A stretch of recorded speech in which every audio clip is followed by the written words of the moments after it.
ধর্ষণ একটা জঘন্য অপরাধ। ধর্ষণ দুর্গাপুর হোক, নাগপুর হোক, লখনৌ হোক কিংবা উড়িষ্যায়, তা নিন্দনীয়। এবিপি রিপাবলিক বিজেপির রাজনীতি করবেই, কিন্তু আমার মনে কয়েকটা প্রশ্ন জেগেছে। মেয়েটি তার বয়ফ্রেন্ডের সাথে জঙ্গলে যাচ্ছিল কেন?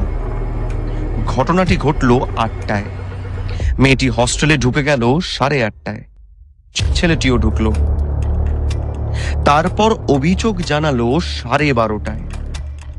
বয়ফ্রেন্ডটি এই জানোয়ার অপু বাউরি ও শফিকুলের মতো জানোয়ারগুলোকে আগে থেকে চিনত। যখন দেখেছে তার বান্ধবীর ধর্ষণ হচ্ছে, তখন সে কাউকে ডাকলো না, ফোন করলো না, ওখানেই দাঁড়িয়ে থাকলো।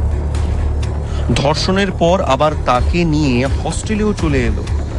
আমি এও শুনলাম ধর্ষকরা ঘটনার পরে তাদের ফোনও করেছিল। বিজেপি না জেনে খুব লাফাচ্ছে। ওদের ধর্ষণ একটা সুযোগ ক্ষমতায় আসার স্বপ্ন পূরণের।